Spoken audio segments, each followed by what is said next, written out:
बंधु मैंने आज कार्यक्रम को आपण मानक स्वागत। आपणकर जदि मीन राशि होता है तो आज भिडटी आपण मानक बहुत गुरुत्वपूर्ण अटे। से आपण मैंने भिडटी को स्किप न करी थरे मात्र शेष पर्यंत निश्चय देखंतु। मीन राशि व्यक्ति विशेष मानकर जीवन मकर संक्रांति परठारु संपूर्ण रूप से बदलिबाकु जाउछि। कारण ग्रह नक्षत्र मानकर चलन रे एक बहुत बड़ परिवर्तन हेबाकु जाउछि, जहाद्वारा एमानंक जीवन रे चलीथिबा समस्त दुख कष्ट एवं समस्यार अंत हेबाकु जाउछि एवं पुणी थरे एमानंकर जीवन को खुशी फेरिबाकु जाउछि। बंधु माने बुध शुक्र एवं सूर्यंकर राशि परिवर्तन हेबाकु जाउछि, जहा फଳରେ आपणक जीवन रे मध्य एक बहुत बड़ परिवर्तन हेबाकु जाउछि। आपणक जीवन रे चलीथिबा समस्त दुख कष्टर अंत हेबाकु जाउछि। मकर संक्रांति परठारु पुनर्बार आपणक जीवन रे खुशी फेरिबाकु जाउछि। तेबे आसंतु जानिबा मकर संक्रांति परठारु आपणक जीवन रे केउ सब बड़ परिवर्तन हेबाकु जाउछि। तेबे एहा पूर्वरु जदि आपणकर मीन राशि होइताय तेबे भिडियोटी को लाइक करी चैनल टी को सब्सक्राइब करि दियंतु एवं कमेंट बॉक्स रे भक्ति एवं श्रद्धार सहित जय श्री जगन्नाथ निश्चय लिखंतु। बंधु माने पूर्वरु आपणकर स्वास्थ्य खराब रहुथिला, धन जनित समस्या देखा देउथिला। आपण ऋण नेइथिले किंतु ऋण सुझी पारु नथिले। ऋणर भार आपणक उपरे बढ़ी जाइथिला। गृह परिवार रे खुशीर वातावरण नथिला। शिक्षा क्षेत्र रे मध्य अनेक प्रकारर समस्या देखा देउथिला। आपणकर अनेसेसरी खर्च हेउथिला। समाज रे आपणकर मान सम्मान नथिला। आपणको चाकरी प्राप्ति होई पारु नथिला। संतान संतति को नै मध्य आपण चिंतित रहुथिले। आपणकर व्यापार वाणिज्य रे लॉस हेउथिला एवं आपणकर प्रेम जीवन रे मध्य समस्या देखा देउथिला। तेबे एभली जहा भी समस्या आपणको जीवन रे चालुथिला ताहा एबे दूर हेबाकु जाउअछि। आपणको जीवन रे एही मकर संक्रांति ठारू पुणी थरे खुशी फेरिबाकु जाउअछि। आपणको जीवन रे नूतन सूर्योदय हेबाकु जाउछि। बंधु माने बुधंकर राशि परिवर्तन हेउछि, जे कि आपणकर दशम भाव को आपणकर कर्म भाव को चलन करूछंती, जहार अर्थ हेउछि मकर संक्रांति परे आपण निजर कर्म क्षेत्र रे बहुत अधिक उन्नति करिवे। आकस्मिक भावरे आपणकर कर्म क्षेत्र रे आपणको प्रमोशन मिलिबार योग बनुछि। आपण जदि चाकरी खोजुछंती आपणको निज योग्यता अनुसार चाकरी मिलिबारु नाही तो मकर संक्रांति परे आपणको चाकरी मिलिबार मध्य बहुत अधिक संभावना रहुछि। तो चाकरी पाए आपण निजर चेष्टा जारी रखिबा उचित। कोनोसी एमएमसी कंपनी रो आपणको जॉब ऑफर मध्य आसी पारे। कर्म क्षेत्र रे ऊपर ऑफिसरंकर सपोर्ट आपणको प्राप्ति हेबो। आपण प्रत्येक कार्य को बहुत भल भाबरे करि पारिबे एवं आपणकर कर्म क्षेत्र रे आपण उन्नति मध्य करिवे। सरकारी क्षेत्र रे आपणको विशेष लाभ प्राप्ति हेबो। बुध एठारे रही आपणकर चतुर्थ भाव को देखुछंती, तो एही मकर संक्रांति परे आपण गाड़ी मोटर जमी जमा प्रॉपर्टी इत्यादि किणाकिणी करि पारंती किबा आपण नूतन गृह निर्माण करि पारंती किबा एसबु पई आपण मन बळाई पारंती। आपणको समस्त प्रकारर भौतिक सुख प्राप्ति हेबो। एहा सहित आपणको आपणकर मांकर सुख मध्य प्राप्ति हेबो।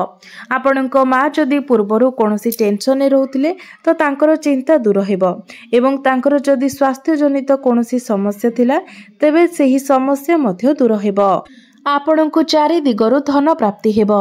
आकस्मिक धन प्राप्ति हेबार मध्य योग बनुछि। बंधु माने बुध हेउछंती व्यापार वाणिज्यर कारक ग्रह। तो जो माने व्यापार वाणिज्य करुछंती मीन राशि व्यक्ति विशेष माने तो व्यापार वाणिज्य क्षेत्र रे आपणको बहुत अधिक लाभ मध्य प्राप्ति हेबो। आपण कोनोसी नूतन व्यापार मध्य आरंभ करि पारंती। व्यापार वाणिज्य क्षेत्र रे आपणकर ग्राहक बढ़ी पारंती। आपणकर डेली इनकम मध्य बढ़िबो। रोजगार करिवार नुआ नुआ अवसर आपणको प्राप्ति हेबो। धन रोजगार करिवार नूतन स्रोत मध्य आपणको मिलि जिवो। एही मकर संक्रांति परे आपण टंका किछि संचय मध्य करि पारिबे। आपणकर बैंक बैलेंस बढ़ी पारे। पार्टनरशिप रे व्यापार वाणिज्य करुथिले आपणको अधिक सफलता प्राप्ति हेबो। इंपोर्ट एक्सपोर्ट रो काम, ऑनलाइन रो काम, डिजिटल रो काम, मार्केटिंग रो काम एवं कृषि जातीय काम रे आपणको बहुत अधिक सफलता प्राप्ति हेबो। जो व्यक्ति विशेष माने विदेश रे रही काम कार्य करुछंती तो सेमानंकु बहुत अधिक लाभ प्राप्ति हेबो। शुक्र आपणकर द्वादश भाव को चलन करुछंती। तेबे शुक्र ग्रह को द्वादश भाव में उच्च बोली माना जाए। तेबे विदेश में रही काम कार्य करुथिबा व्यक्ति मानकु अधिक लाभ एवं सफलता प्राप्ति हेबो। आपण जदि विदेश यात्रा करने को चाहूतिले तो आपणकु विदेश यात्रार मध्य सुख प्राप्ति हेबो। आपणकु भ्रमण सुख प्राप्ति हेबो। आपण कोनोसी धार्मिक स्थान को यात्रा करि पारंती। आपणकर मन धर्म आड़को अग्रसर होई पारे। बृहस्पति आपणकर तृतीय भाव में अछंती एवं तांकर सीधा सड़क दृष्टि आपणकर नवम भाव अर्थात आपणकर भाग्य भाव उपरे रहुछि, जार अर्थ हेउछि आपणको प्रत्येक क्षेत्र में आपणक भाग्यर साथ मिलिबो। आपणकर भाग्य बल रे आपण प्रत्येक कार्य रे सफलता लाभ करिवे। कम परिश्रम रे आपण अधिक सफलता प्राप्ति करिवे।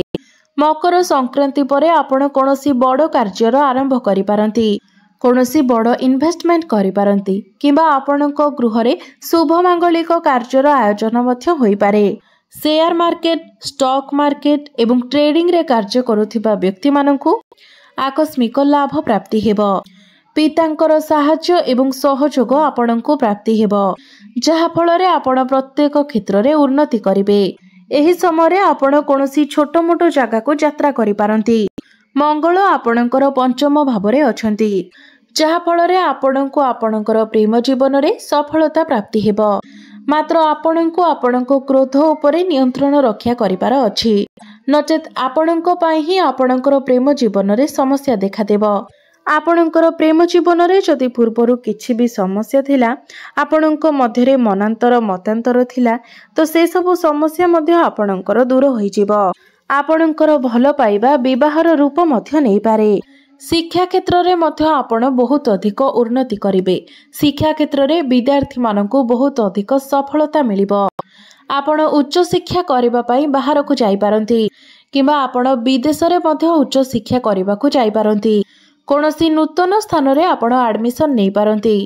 प्रतियोगिता मूलक परीक्षा रे, कॉम्पिटिटिव एग्जाम रे एवं सरकारी एग्जाम रे निश्चित भाव रे आपणको सफलता मिलिबो।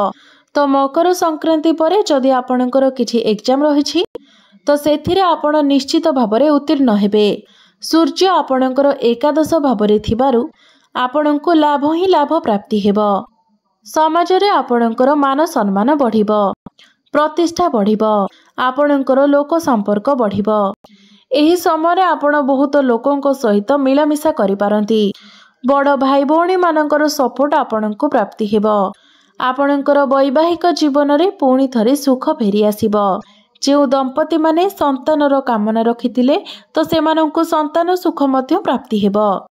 आपणकर गृह परिवार रे हस खुशीर माहौल लागी रहिबो। आपणकर बाणी रे मधुरता आसीबो। आपण निजर बाणी द्वारा अन्य मानंकु निज आडको आकर्षित करि पारिबे। पारिवारिक सुख मध्य आपणंकु प्राप्ति हेबो।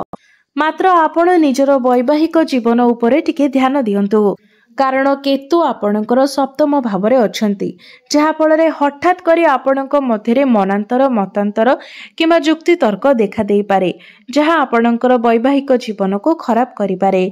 तो ए सब को आपण अवॉइड करंतु एवं निजर वैवाहिक जीवन को ठीक ठाक रखिबा पई चेष्टा करंतु, नचेत आपणकर जीवन साथींकर स्वास्थ्य रे मध्य किछिटा समस्या देखा देई पारे। तो एथि प्रति आपण टिके ध्यान रखिबे। राहु आपणकर प्रथम भाव रे थिबा हेतु आपणकर स्वास्थ्य रे किछिटा समस्या देखा देई पारे। ठंडा, काश एवं कफ भली किछिटा समस्या देखा देई पारे। एथि प्रति आपण टिके ध्यान देबे। बाहर खाद्यपेय खाइबा ठारू आपण टिके दूरे रहंतु, नचेत अन्य सबु क्षेत्र रे एही मकर संक्रांति परठारू आपणक पई समय अनुकूल रहुछि। आपण जदि पूर्वरु किछि ऋण करज करिथिले तो सेही ऋण करज को सुझिबा पाई मध्य आपण सक्षम हेबे। आपणकर जदि कोर्ट कचेरी रे किछि मामला लगी रहिथिला तो आपणक सपक्ष रे ही राय जीवो। आपण कोनोसी गुप्त ज्ञानर अध्ययन करि पारंती। जो माने साइंटिस्ट अछंती, रिसर्च लाइन अछंती, सेमानंकु अधिक सफलता प्राप्ति हेबो। जो माने मेडिकल लाइन अछंती सेमानंकु मध्य बहुत अधिक सफलता प्राप्ति हेबो। तेबे बंधु माने एही मकर संक्रांति परे आपण अधिकांश क्षेत्र रे सफलता लाभ करिबा पई जाउछंती। ताहा आपणकर व्यापार वाणिज्य क्षेत्र रे हेउ, क्यारियर रे हेउ प्रेम जीवन रे हेउ किंबा शिक्षा क्षेत्र रे हेउ ए सबु क्षेत्र रे आपण उन्नति लाभ करने को जाउछंती। तेबे अधिक शुभ फल प्राप्ति करने पाई एवं आसीबाकू जाउथिबा अशुभत्व एवं समस्या गुडी को दूर करने पाई आपण प्रत्येक दिन गुरुंकर बीज मंत्र 108 थर जप करंतु। विष्णु सहस्र नामर पाठ करंतु एवं प्रत्येक गुरुवार दिन आपण कदली गछ मूल रे हळदी मिश्रित जल अर्पण करंतु एवं प्रत्येक दिन आपण उदित सूर्य को तंबा पात्र रे जलार्घ्य अर्पण करंतु।